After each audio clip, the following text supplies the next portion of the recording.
성탄절이 가까이 다가오고 있습니다. 이제 주님이 이 땅에 오시면 정말 소망이 있고 큰 빛이 우리에게 비춰지는 날인데, 우리의 삶의 현실은 좀 암울하기만 합니다. 코로나19로 인해서 정말 우리는 깊은 칠흑 같은 어둠 속에 빠져 있는 것 같은 그러한 느낌을 받게 됩니다. 우리가 인생을 살아가다 보면 우리의 인생도 그럴 때가 있습니다. 우리가 눈물 지으며 밤을 만나는 그러한 때, 다시 말하면 정말 내가 정말 너무너무 힘들고 어려운데 내 곁에 누가 있을 사람이 없어서 나 혼자서 내가 깊은 밤 혼자 눈물로 밤을 지새우며 또 그 밤을 통과해야 할 때가 우리들에게도 있다라고 하는 것이죠. 마치 오늘날의 현실과 똑같은 그런 암울한 상황일 수도 있습니다. 그러나 우리는 분명히 한 가지 기억하실 것이 있습니다. 그것은 무엇이냐고 하면, 어두운 밤이 되면 될수록 여러분, 별은 더욱더 밝게 빛나고 별은 더 잘 보인다라고 하는 것이죠. 별이 잘 보인다고 하는 것은 다른 말로 무슨 의미를 우리에게 전달해 주고 있냐고 하면, 어둠 속에도 길은 있다는 거예요. 지금 우리 상황이 암울하다 하더라도 여러분, 예수님이 이 땅에 오심으로 우리에게는 다시 길이 열릴 줄로 믿어요. 다시 여러분들에게 소망이 차고 넘쳐날 줄로 믿고요, 여러분의 행하는 모든 삶 속에 하나님의 행하심이 나타날 줄로 믿어요. 마찬가지로 여러분의 인생도 마찬가지입니다. 정말 내가 힘들게 어렵게 지나가는 나의 하루하루의 삶이라 하더라도 오늘 하나님께서 오늘 여러분의 그 어두움을 이제는 물리쳐 주시고 여러분들에게 광명의 빛을, 예수 그리스도가 이 땅에 오시는 것처럼 여러분들에게 그 빛을 허락하시는 아름다운 시간이 여러분들에게 도래할 줄로 믿습니다. 하나님은요, 흑암 중에 보화를 감추어 두셨다라고 이사야 선지자를 통해서 우리에게 선포하고 계셔요. 이사야 45장 3절 말씀해 보니까, 네가 흑암 중에 보화와 은밀한 곳에 숨은 재물을 주어 내 이름을 부르는 자가 나 여호와 이스라엘의 하나님인 줄을 네가 알게 하리라. 하나님은 그런 분이시라는 거예요. 지금 여러분의 삶 속에 눈물이 있고 깊은 밤이 되었습니까? 그러나 하나님은 그 속에 아주 귀한 보화를 감춰놓고 계신다. 이제 그 보화가 빛을 발할 때가 가까이 와 있다. 기억하시고요, 오늘 여러분들은 오직 내 소망은 그래서 하나님께만 있습니다. 오직 내 소망은 그래서 오늘 우리 주님께만 있습니다. 그래서 이번 우리에게 돌아오는 이 성탄절은요, 더 뜻깊은 성탄절이 될 것이고, 여러분들의 삶 속에 다시 한번 소망과 희망을 마음껏 불어넣을 수 있는, 그리고 아름다운 증거와 열매를 맺힐 수 있는 복된 성탄절이 여러분들의 성탄절이 다 되어지시기를 주님의 이름으로 축복합니다. 오늘 누가복음 1장 30절과 31절 말씀해 보니까 이렇게 말씀해 주고 있어요. 천사가 이르되 마리아여 무서워하지 말라. 네가 하나님께 은혜를 입었느니라. 보라, 네가 잉태하여 아들을 낳으리니 그 이름을 예수라 하여라. 오늘 여기서 우리가 이 말씀을 가만히 묵상하면서 오늘 우리가 한번 주목해 봐야 될 말씀이 있어요. 그것이 무엇이냐고 하면, 마리아야 무서워하지 말아라. 네가 하나님께 은혜를 입었다라고 하는 말씀이에요. 네가 하나님께 은혜를 입었다. 여러분들은 이 말씀을 한번 주목해 보셔야 됩니다. 은혜라고 하는 말을 우리는 카리스라고 하는 단어를 쓰는데요, 이 카리스라고 하는 말은 여러분 이런 의미를 가지고 있어요. 받을 자격이 없음에도 불구하고 나에게 주시는 호의, 이것이 바로 카리스라고 하는, 바로 은혜라고 하는 것입니다.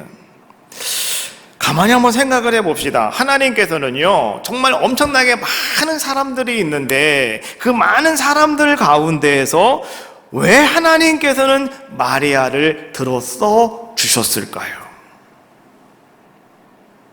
오늘 우리 주변에는 많은 사람들이 있는데 그 많은 사람들 가운데에서 왜 하나님께서는 오늘 여러분들을 불러주셨을까요? 왜 하나님은 여러분들을 세우셨을까요?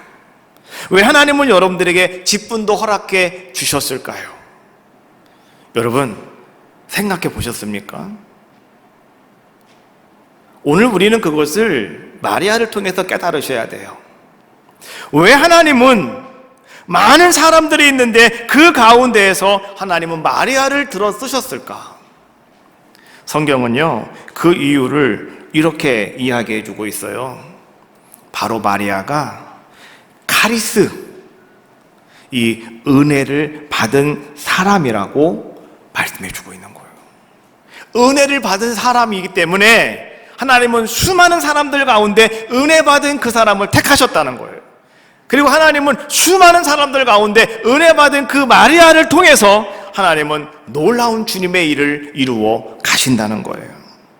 1장 28절 말씀해 보니까 그에게 들어가 이르되 은혜를 받은 자요 평안할지어다.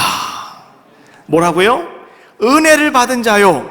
마리아는 은혜를 받은 사람이다 라고 하는 것을 성경은 계속해서 지금 강조하고 있는 거예요.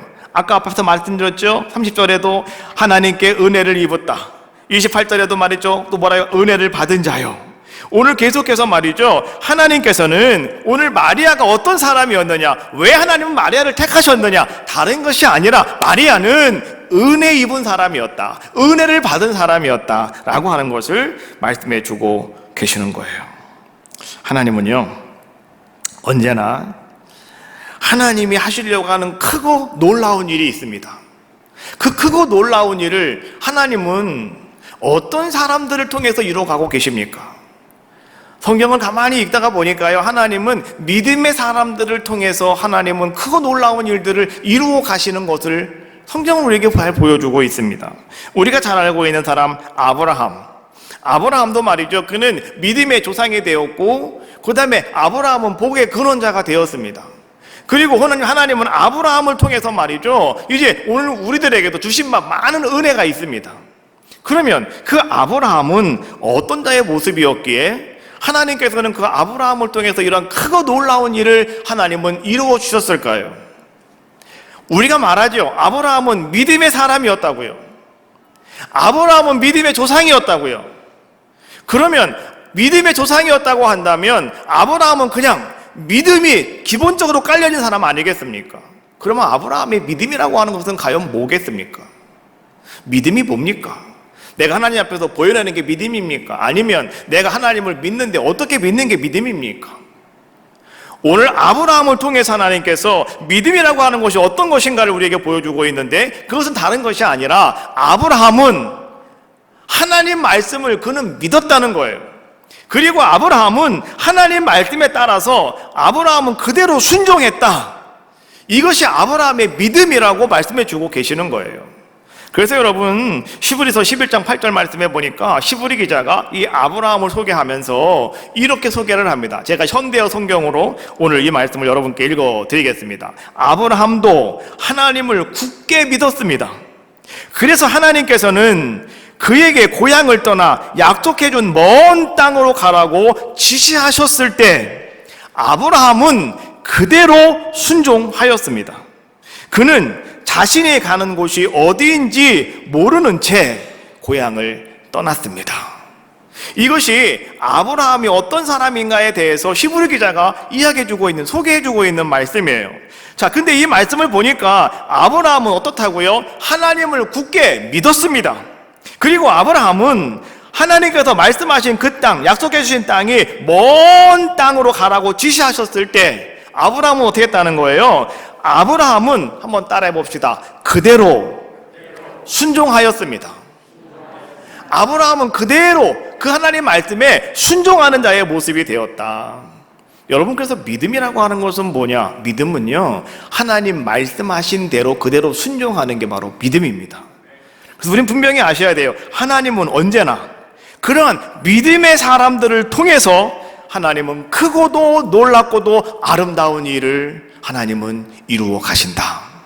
오늘 여러분들이요, 바로 그런 자가 되시기를 주님의 이름으로 축복합니다. 오늘 본문의 마리아가 바로 그런 자의 모습이었습니다. 28절 말씀해 보니까, 오늘 38절 말씀해 보니까 뭐라고 말씀해 주고 계셔요? 마리아가 이르되 주의 여종이오니 말씀대로 내게 이루어지이다. 한번 따라해 봅시다. 말씀대로 내게 이루어지이다. 이 말씀을 한마디로 딱 줄여서 얘기하면 아멘이라고 하는 말이에요. 하나님 나에게 무슨 말씀을 하시든지 나는 아멘 하겠습니다. 할렐루야. 이것이요 하나님의 큰 일을 맡긴 자의 모습이다라고 하는 거예요. 주님 말씀하시면 내가 나가리다. 주님 뜻이 아니면 내가 멈춰서리다. 나의 가고 서는 것 주님 뜻에 있으니 오 주님 나를 이끄소. 다시 한번 해볼까요? 주님 말씀하시면 주님 말씀하시면 내가 나가리다. 주님 뜻이 아니면 내가 멈춰서리다. 나의 가고 서는 것 주님 뜻에 있으니 오 주님 나를 이끄소서. 할렐루야. 우리는요 그런 삶을 살아가셔야 돼요. 주님 말씀하시면 내가 가겠습니다. 주님이 서라 하시면 내가 서겠습니다. 여러분 이게 무슨 말씀일까요? 말씀대로 내가 나에게 그것이 이루어질 줄로 나는 믿습니다. 나는 순종하겠습니다. 이런 말이에요. 우리가 예배드리다가 보면 여러분 교회 와서 신앙생활 하시다가 보면 항상 듣는 말이 뭐냐고 하면 여러분 순종하세요 라고 하는 말이에요. 그래서 제가 그런 얘기가 들리더라고요. 우리 목사님은요 순종만 하라고 그래 맨날. 우리 목사님 설교는 딱 정해져 있어. 믿음, 순종, 그것밖에 없어. 우리 목사님은 이렇게 말씀하시는 분도 혹 계시더라고요. 그러나 여러분 이 순종이라고 하는 것은요 계속 들으셔야 되는 거예요. 그렇지 않습니까? 그래서 여러분들이 어느 날 나 자신도 모르게 정말 아브라함처럼 순종하는 그 순간이 되어질 때, 마리아처럼 그렇게 순종하는 자가 되어질 때 하나님은 여러분을 통해서 준비하신 크고 놀라운 그 일들을 여러분을 통해서 이루어 가신다는 거예요. 사도행전 12장 말씀에 보니까 말이죠, 거기 이런 말씀이 나와요. 사도들이 복음을 증거하다가 그때 그만 베드로가 붙잡히게 됩니다. 그래서 베드로가 감옥에 갇히게 됩니다. 감옥에 갇혔는데요, 소문을 들어보니까 이제 베드로를 사형시키겠다는 거예요. 죽이겠다는 거예요. 그래서 오늘 거기에 있는 많은 교인들이 말이죠, 그 교인들은 어떤 사람들이냐고 하면 믿음의 사람들이었어요. 그들이 다 같이 다 기도 초소로 모였습니다. 한 자리에 모여가지고 그들이 하나님 앞에 기도했어요. 하나님, 베드로를 살려주세요. 하나님, 베드로를 지켜주세요. 하나님, 지금 베드로가 죽으면 안 돼요. 하나님, 베드로가 살아나야 됩니다. 하나님, 강권적으로 역사해 주세요. 막 그들이 기도했어요. 아주 간절하게 하나님 앞에 기도했어요. 여러분, 하나님은 지금도요, 우리가 간절한 마음을 가지고 기도할 때 하나님은 그 기도를 들어주셔요. 여러분들이 기도할 때 왜 나에게는 응답이 없느냐 불평하지 마시고, 여러분 내가 정말 간절한 마음으로 기도했는가를 한번 살펴보세요. 간절한 마음, 그 간절하게 기도할 때 하나님은 그 기도를 들으신다고요. 예수님이 겟세마네 동산에서 기도하실 때 얼마나 기도가 간절하셨으면 땀이 떨어지는 핏방울 같이 됐다고 그랬잖아요. 그 간절함이 여러분들에게도 있으셔야 돼요. 그렇게 기도하면 하나님은 반드시 응답하셔요. 오늘도 역사하셔요. 정말로 그들이 한 자리에 모여가지고 간절한 마음을 가지고 기도했는데 말이죠, 하나님께서요 그들의 기도에 응답해 주셨어요. 그래가지고 천사를 보내주셔가지고 말이죠, 천사가 감옥 속에 갇혀있는 베드로를 바깥으로 데리고 나오셨단 말이죠. 그래서 베드로가 감옥에 탈출하게 되었습니다. 그래서 베드로가 이제 어디로 가야 될까요? 자기를 위해서 기도하고 있는, 자기를 위해서 함께 사람들이 걱정하고 있는 그들이 모여있는 곳으로 이제 베드로가 갑니다. 가서 베드로가 문을 막 두들겼어요. 여보세요, 빨리 문 열으세요. 그러니까 사람들이 기도하다가 말이죠, 누가 문을 뚝뚝 두들기니까 이제 그 집에 있는 조그만 여자아이가 다른 다 기도하고 있으니까요. 그 조그만 아이가 가가지고 누구세요? 라고 문을 딱 열으려고 보니까 누구세요? 라고 물었더니 그 바깥에서 하는 소리가 나 베드로야, 나 페트로스야, 빨리 문 열어, 이런 얘기를 하는 거예요. 그러니까 이 로데가 말이죠, 이 조그만 여자아이가 깜짝 놀래가지고 문을 연 게 아니라요, 다시 뛰어들어갔어요. 기도하고 있는 그에게 뛰어들어가가지고 가서 사람들에게, 어른들에게 얘기했어요. 베드로가 문 앞에 와 있다고. 지금 우리가 기도하고 있는 그 베드로가 살아나가지고요, 지금 문 앞에 와 있다고요. 막 이렇게 막 가서 사람들에게 이야기했습니다. 누구에게요? 기도하고 있는 사람들에게. 그런데 말이죠, 성경에 보니까 성경에는 이렇게 기록이 되어 있더라고요. 사도행전 12장 15절에 있는 말씀이에요. 같이 한번 읽어볼까요? 시작. 그들이 말하되 네가 미쳤다 하나 여자아이는 힘써 말하되 참말이라 하니 그들이 말하되 그러면 그의 천사라 하더라. 무슨 말씀이 이해가 되시죠? 그 조그만 여자아이가 베드로가 왔어요, 밖에 문 앞에 있어요 했더니 기도 열심히 하고 있는 그 믿음의 어른들이 하는 얘기가 야, 너 미쳤냐 지금, 정신이 돌아갔구나 지가 지금. 못 믿었다는 거죠. 그리고 기도의 응답으로 베드로가 살아왔음에도 불구하고 그들은 그걸 믿지 못했다. 그리고 이 여자아이가 아니라고, 진짜라고, 판말이라고 얘기했더니 사람들은 한숨 더 뜨죠. 뭐라고 그래요? 그의 천사일 것이다. 그건 무슨 소리예요? 죽어서 그를 보호하는 천사가 찾아왔을 거야. 아유, 베드로가 죽었구나 라고 사람들은 그렇게 지금 생각을 하고 있다는 거죠. 여러분, 베드로가 감옥에서 나가게 달라고 그들은 기도했음에도 불구하고 그 기도를 하나님께서 들어주시고 응답해 주심으로 말미암아서 베드로가 지금 자기들의 문 앞에 와 서 있음에도 불구하고 그들은 그것을 믿지 않았다는 거예요. 우리가 오늘날 신앙생활을 하다 보면 여러분, 오늘 우리들도 그런 모습을 가질 때가 많이 있지 않습니까? 하나님의 뜻을 알게 되고 하나님의 뜻을 내가 깨닫게 되었어요. 그럼에도 불구하고 오늘 우리가 그것을 이해하지 못할 때가 있더라는 것이죠. 이해가 안 되는 거예요. 분명히 알겠는데 이해가 안 되는 거예요. 또 내가 그것을 내가 말이죠, 받아들였어요. 그리고 내가 그것을 말이죠, 내가 이제는 그래, 이해할 수 있어 라고 생각이 되었음에도 불구하고 이제는 어떤 모습이냐고 하면 내가 말이죠, 그것을 의심할 때가 있다는 거예요. 하나님은 우리 사람들 상식과는 전혀 다른 뭔가 초월적인 그 일을 행하시는 분이 우리 하나님이심을 나는 믿습니다. 우리 그렇게 고백을 합니다. 그럼 우리 그렇게 믿어요. 그럼에도 불구하고 이상하게 내가 그것을 못 믿을 때가 있고요, 이상하게 그것을 내가 받아들이지 못할 때가 있다라고 하는 것이죠. 혹 여러분들 가운데 그런 거 없으십니까? 저는요, 가만히 말씀을 준비하다가 그런 생각이 나더라고요. 제가 어려서 집에서 신앙생활을 하고 있을 때 저는 어려서부터 이제 나는 나중에 목사가 되겠노라고 공언을 했습니다. 어려서부터, 초등학교 다닐 때부터 저는 계속 너 뭐 할래? 나 목사 될 거예요. 그러다 보니까 우리 어머니께서 저에게 너는 목사가 된다고 했더니까 얘야, 너는 나중에 목사가 되면 이렇게 신앙생활 해야 돼, 너 이렇게 해야 돼 하면서 어머니가 계속 저에게 이 목사가 되면 네가 이렇게 해야 된다고 하는 것들을 많이 훈련을 시켜주셨어요. 어머니가 교회에서 목사님들을 섬기면서 가만히 보고 있으니까 야, 이 목사님이 이렇게 하면 안 되겠다, 그러면 교인들 시험 든다, 뭐 이런 것들 있잖아요. 이런 거 한 개 한 개를 저한테 막 계속 그때마다 이야기해 주시는 거예요. 왜? 너는 앞으로 목사가 된다고 했으니까. 그런데 그때 어머니가 나에게 많은 이야기 중에서 한 개 중에 또 뭐겠냐고 하면 그런 얘기 하셨어요. 야, 너는 나중에 네가 개척을 하든지 어떤 교회를 가든지 간에 네가 그 교회에서 네가 목사가 되었다고 한다면 네가 니네 교회에서 하나님께 제일 많이 드려야 돼.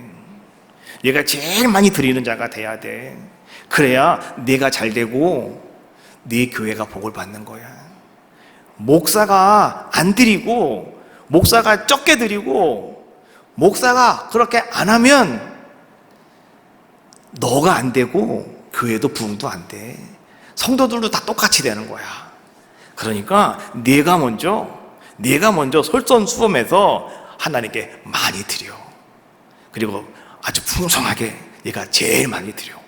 그래서 네가 교회에서 네가 하나님께 헌금을 제일 많이 하는 사람이 목사가 돼야 되는 거야. 이런 말씀을 항상 저에게 하셨어요. 그래서 저는요, 이제 목회를 시작하면서 그래, 하나님께는 내가 많이 드려야 돼. 하나님께 내가 최고로 많이 드려야 돼. 이런 생각을 가지고 저는 지금도 목회하고 있어요. 그래서 여러분, 지금도 저는요, 우리 교회에서요, 둘째가라면 서러울 정도로 열심히 하고 있습니다. 할렐루야. 제가 뭐 어머니한테 유산을 많이 받아가지고 하는 게 아니에요. 있는 것 가지고 하는 거예요. 있는 것 가지고 하는 거예요. 그렇지 않습니까? 제가 1등을 해야 되는데요, 어떤 때는 1등을 한 적도 있고 어떤 때는 2등에서 머물 때가 있어요. 1등을 하시는 분은 누구냐고 하면 하나님이 복을 좀 더 주셔가지고 더 많은 돈을 벌으시는 분이 계시더라고. 하나님이 복을 좀 더 주셔가지고 저보다. 그래가지고 그분이 항상 더 앞서 가시니까 그분 따라가다가는 이 가랑지가 찢어지겠더라고요. 그래서 아예 그냥 내가 할 수 있는 만큼만 하자. 그래서 열심히 저도 하나님 앞에 하고 있어요. 그래서 하여튼간 여러분, 우리 교회에서 말이죠, 1등 아니면 2등은 접니다. 하여튼 항상 열심히 하고 있습니다. 저는 지금도 어머니가 그렇게 하라고 해서 지금 하고 있는 거예요. 그러니까 하나님께서 저에게도 복을 주시고 하나님이 교회에도 복을 주시고 하나님 성도들 가정에도 하나님께서 복을 주시는 거죠. 교회를 건축합니다 그러면 제가 먼저 했습니다. 여러분 알고 계시잖아요. 제가 먼저 했습니다. 교회에서 뭐 합니다 그러면 내가 먼저 합니다. 내가 먼저 하는 거예요. 먼저 내가 하면 되는 거니까. 그럼 하나님께서 끌고 가시는 거니까. 그렇잖아요. 그런데 말이죠, 여러분, 어떤 분은 그런 분이 혹 계시대요. 여러분 자녀들이 하나님 앞에 헌금을 하고 11조를 하고 감사 헌금을 하고 또 뭔가를 할 때 부모님이 그런데요. 야, 너 먹고 살기도 힘든데 조금만 해. 너 뭐 이렇게 아무것도 없는 애가 뭘 이렇게 많이 하려고 그러냐. 조금만 해. 그냥 적당하게 해. 라고 하시는 분이 계시다는 거예요. 여러분 잘 들으세요. 하나님 앞에서는요, 여러분들이 혹 그런 입장을 가지고 있다고 한다면 여러분 회개하셔야 돼요. 여러분 자녀가 잘 되는 방법은 딴 게 아니에요. 자녀들에게 야, 마음껏 해라. 너는 먹지 못해도 하나님께 마음껏 드려라. 그럼 하나님이 네 인생 책임져 줄 거다. 여러분, 이런 것을 여러분들이 격려해 주시고 권유해 주실 수 있는 그런 모습이 되셔야 되는 거예요. 그래야 하나님께서 그 사람에게 축복하신다는 거예요. 왜 우리가 지금 그런 모습을 가지고 있을까? 여러분 생각해 보셨습니까? 그것은 다른 것이 아니에요. 우리가 분명히 알고 있어요. 분명히 깨달았어요. 우리가 분명히 하나님은 그렇게 하신다는 거 알고 있어요. 그럼에도 불구하고 우리는요, 사도행전 12장에 나오는 사람들처럼 우리는 그런 모습이더라라고 하는 거예요. 지금 베드로가 앞에 와 있음에도 불구하고 못 믿고 있는 모습, 그래서 그 조그만 여자한테 얘가 미쳤다고 얘기하고 있는 그런 모습이 아니겠습니까? 이거 얼마나 하나님 보실 때 한탄스러운 모습이겠습니까? 우리는 그런 모습들은 벗어버리자라고 하는 거예요. 만약에 우리가 하나님 앞에서 기도하는 가운데 하나님께서 정말 여러분들에게 천사를 보내주셔서 여러분 천사를 만났을 때 그 천사가 오늘 여러분들에게 하시는 말씀이 하나님께서 당신에게 이런 일을 하시려고 합니다. 그러니 이제 하나님께서 당신이 이런 말씀을, 하나님의 말씀을 좀 아멘으로 받아주었으면 좋겠습니다 라고 천사가 여러분들에게 무엇인가 전달하고 있다고 한다면 오늘 여러분들은 그 천사의 말에 정말 쉽게 아멘 할 수 있겠는가 라고 하는 것을 오늘 제가 여러분들께 묻고 싶은 거예요. 우리는 날마다 그렇게 고백합니다. 내가 주님 뜻대로 살겠습니다. 말씀대로 살아가겠습니다. 순종하며 살아가겠습니다. 우린 늘 고백하고 있는데요, 그럼에도 불구하고 오늘 정작 하나님께서 우리에게 무엇인가 하나님의 뜻을 전달하시면 과연 우리는 어떤 모습을 보여드리고 있느냐라고 하는 거죠. 말씀대로 내게 이루어 줄 줄로 믿습니다. 이게 아니라 아니에요. 나는 못하겠는데요. 무슨 말씀을 하고 계시는 거예요?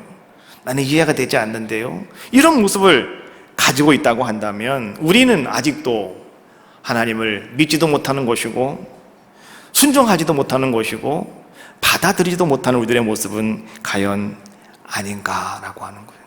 혹 여러분들 가운데 그런 순간순간이 있었다고 한다면 오늘 우리는 마리아를 바라보면서 오늘 여러분도 새롭게 변화되어지시고 결단하시는 귀한 시간이 되시기를 주님의 이름으로 축복합니다. 천사 가브리엘은 마리아를 바라보고 말했습니다. 은혜를 받은 자여. 1장 28절 1장 30절 말씀에 보니까 네가 하나님께 은혜를 입었다. 성경 말씀을 보면은 말이죠, 여러분, 이 은혜를 입었다, 하나님의 은혜라고 하는 것은요, 우리가 하나님께 구원을 받았다라고 하는 것으로 표현이 되어집니다. 로마서 3장 23절 말씀에 보니까 모든 사람이 죄를 범하였음에 하나님의 영광에 이르지 못하더니 그리스도 예수 안에서 있는 속량으로 말미암아 하나님의 은혜로 값없이 의롭다함을 얻은 자가 되었다. 우리 모든 사람들은요 다 죄를 졌습니다. 원죄라고 그러잖아요. 그래서 여러분 잘 알고 있잖아요. 로마서 6장 23절 말씀에 보니까 죄의 싹은 사망이다. 히브리서 9장 27절 말씀에 보니까 사람이 죽는 것은 다 정하신 것이고 죽음 후에는 심판이 있다. 여러분 잘 알고 계시잖아요. 우린 다 죄 때문에 죽어요. 그래서 우린 다 심판을 받을 수밖에 없는 거 아니겠습니까? 그런데 오늘 하나님께서는 우리에게 예수 그리스도를 보내주셔서 이제는 그 죽음의 죄의 값을 다, 오늘 주님께서는 죽음으로 말미암아 그 죽음의 값을 다 주님이 치러 주셨다는 거죠.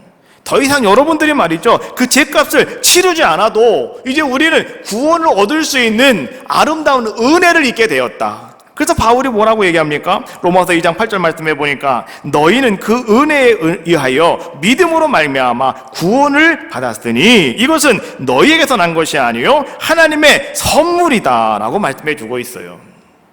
우리 생각할 때 내가 구원받는 것, 하나님의 은혜인데 말이죠, 여러분들은요 내가 잘나서, 내가 똑똑해서, 내가 돈이 많기 때문에, 또 내가 인품이 뛰어나서 오늘 우리가 내가 구원받았다라고 생각할 수도 있어요.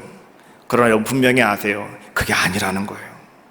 하나님께서 우리에게 주시는, 값없이 주시는 선물, 은혜, 카리스, 이것이 우리에게 있기 때문에 오늘 우리는 구원의 반열에 들어갈 수 있는 귀한 자의 모습이 되었다는 거죠. 자, 그러면 오늘 마리아는 이렇게 하나님 앞에 은혜 입은 자, 믿음이 있는 자, 순종할 수 있는 자의 모습이었다라고 말씀해 주고 있는데요. 자, 그러면 오늘 우리는 이 마리아는 도통 어떤 모습을 가지고 살아간 자의 모습이었을까? 이것을 한번 잠깐 우리가 한번 생각해 보셔야 되는 거예요. 가브리엘이, 천사가 마리아에게 찾아와서 마리아에게 이제 네가 아들을 낳을 것이다 라고 하는 그러한 이야기를 전했을 때, 그때 이 마리아는 말이죠 1장 29절 말씀에 보니까 이렇게 이야기합니다. 이런 인사가 어찌함인가. 요거를요 쉬운 성경으로 보니까 이렇게 성경에 돼 있어요. 이게 도대체 무슨 소린가. 오늘 마리아가 이 천사가 와서 하는 이야기를 가만히 듣다가 보니까 도대체 이 사람이 지금 이 천사가 뭔 소리를 하고 있는 걸까? 뭐 이렇게 처음에 그는 받아들였다 이런 얘기예요. 그런데 여러분, 마리아는 어떤 자의 모습이었냐고 하면 그는 하나님의 사자를 분별할 줄 아는 영안을 갖고 있는 자의 모습이었다라고 하는 것을 우리는 아셔야 돼요. 오늘 여러분들이 하나님께 은혜를 입은 사람이라고 한다면, 오늘 여러분들이 믿음을 가지고 살아가는 사람이라고 한다면 여러분들에게 필연적으로 따라오는 것이 한 가지가 있는데요. 그게 뭔지 아십니까? 여러분들도요 분별할 수 있는 영안을 하나님이 여러분들에게 열어주신다는 거예요. 분별할 수 있는 영안이 오늘 마리아에게 있었다. 여러분 생각을 해보십시오. 하나님께서 예수님을 이 땅에, 인간의 몸을 입고 이 땅에 내려오게 하시는데, 보내주시는데 이게 얼마나 중요한 일입니까? 그런데 그 중요한 일을 아무데나 아무에게나 하나님이 맡기시겠습니까? 하나님은 절대 그런 분이 아니십니다. 하나님은 철두철미하신 분이시다. 하나님은 말이죠 완벽하신 분이 하나님이십니다. 그렇기 때문에 하나님께서는요 그 하나님의 아름다운 중요한 일을 하실 때 하나님은 어떻게 하는지 아십니까? 하나님은요 큰 일을 하고자 하실 때는 하나님은 그 일을 맡아서 감당할 수 있는 준비가 되어진 사람을 통해서 하나님은 그 일을 이루어 가신다는 거예요. 여러분들이 기도하시면서 믿음 생활하시면서 하나님의 은혜를 늘 경험하고 계시잖아요. 근데 여러분 가만히 생각을 해보세요. 어느 날 갑자기 펑 터지는 거는 절대 없어요. 그렇죠? 여러분들이 눈물을 흘리며 씨를 뿌리는 자가 기쁨으로 단을 거둘 것이다. 이게 정답이더라니까요. 갑자기 점프하는 건 없어요. 갑자기 점프하면요 꼭 한 번씩 또 점프에 떨어져요. 차근차근 올라가, 차근차근 가셔야 되는 거예요. 차근차근. 그래야 견고하게 세워지는 거예요, 그것이. 그래서 그 사람이 넘어지지 않는 그런 자의 모습이 되어지더라. 그래서 우리는요, 뭔가 큰 일을 하고 싶으십니까? 그러면 여러분들도요, 큰 일을 할 수 있는 준비가 되어지면 되는 거죠. 오늘 마리아가 어떤 사람이었냐고 하면, 마리아는 바로 그런 자의 모습이었다. 큰 하나님의 일을 행할 수 있는 준비가 되어진 사람이 누구였느냐? 마리아였고, 그래서 하나님께서는 그 일을 마리아에게 맡기셨다.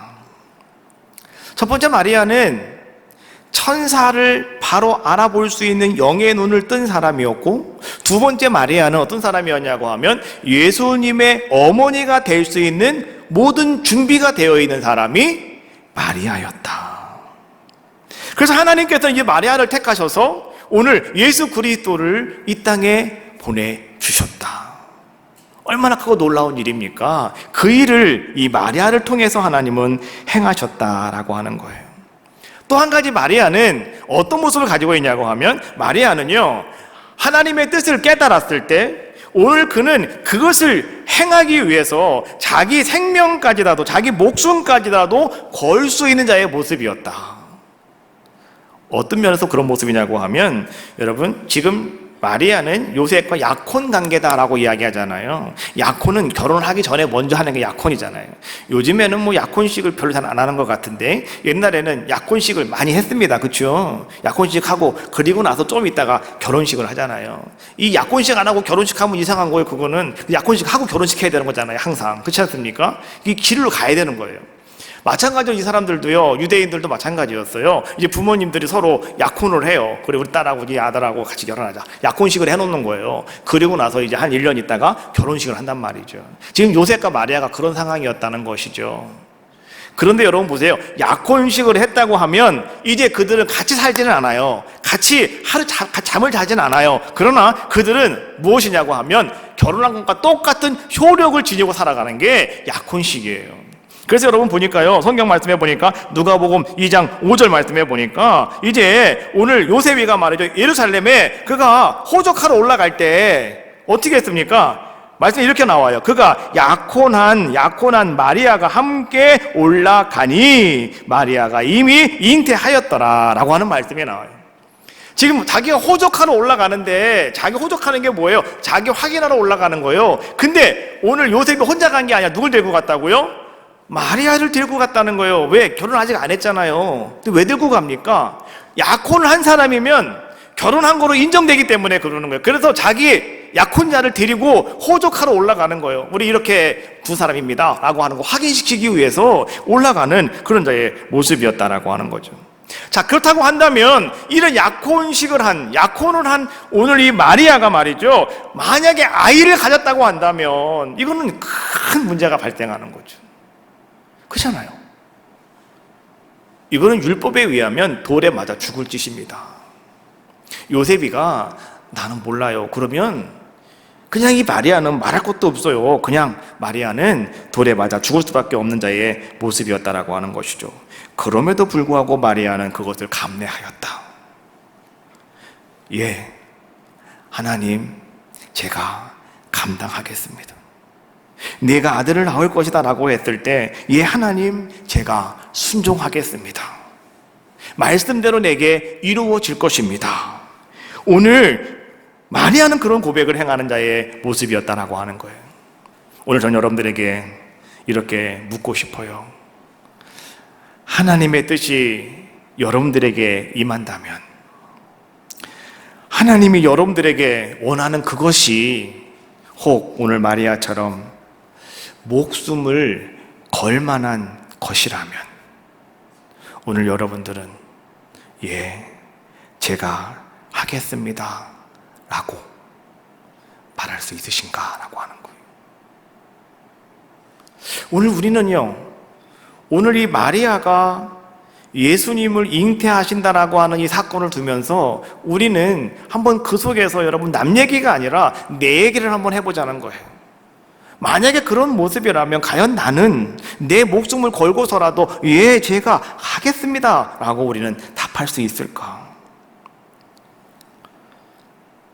나는 어쩔지 모르겠지만 여러분, 오늘날도 많은 사람들은요, 예수님의 뜻을 이루기 위해서, 하나님의 뜻을 이루기 위해서 자기의 목숨을 내놓는 사람이 엄청나게 많다는 사실, 그거 아셔야 돼요. 그들은 생명을 내놓고 일을 합니다.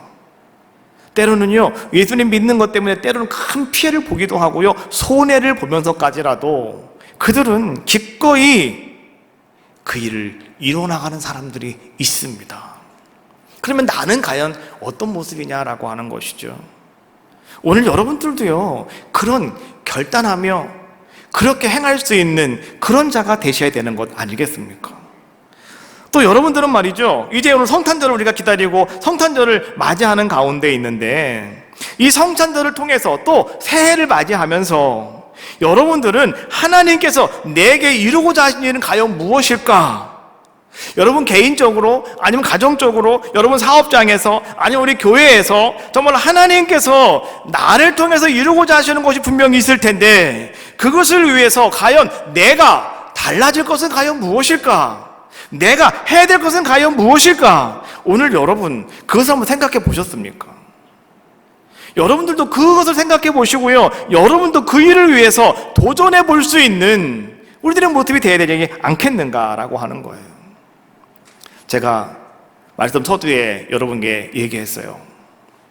다음 주가 마지막 주일이라고요. 우리는 1월 1일 첫 번째 주일을요, 희망차게 출발을 했는데요, 다음 주가 마지막 주일이에요. 다 지나갔어요.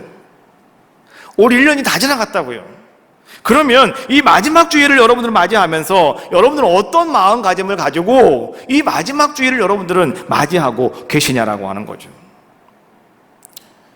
생각 없이 살아오셨다면 지금부터 여러분 준비하시며 기도하십시오. 새해에는, 이번 맞이하는 성탄에는 하나님, 나도 마리아처럼 말씀대로 내가 그렇게 하겠습니다. 말씀대로 나에게 이루어질 줄 나는 믿습니다. 내가 받아들이겠습니다. 고백할 수 있는 우리들의 모습이 되셔야 한다는 거예요. 하나님은 큰 일을 이루시기를 원하시는데, 그 큰 일을 하나님은 누구에게 하나님은 맡겨주시느냐? 준비된 사람들에게요. 절대 하나님은 준비가 안 된 사람에게 절대 안 맡기셔요. 준비된 사람들에게 하나님은 그 일을 맡겨주신다는 거죠. 이제부터 여러분들도 마음으로 준비하며 새해를 준비하시고요, 주님 오시는 그날을 여러분들은 준비하십시오. 여러분, 마리아가 죽음을 각오하고 예수님의 잉태하심을 받아들였던 것처럼 하나님께서는요, 오늘 그런 마음을 가진 사람들을 통해서 하나님은 지금도 일하고 계시고 하나님은 지금도 역사 이루시기를 원하고 계셔요. 예수님이 오심을 기다리면서 여러분, 마리아와 같은 믿음으로 하나님의 뜻을 기다리고 하나님의 뜻이 나에게서 이루어지리이다, 여러분 고백하실 수 있는 귀한 은혜가 여러분들 가운데 임하시기를 주님의 이름으로 축복합니다. 송축회 내용은 찬양하시고요, 통성으로 기도하겠습니다.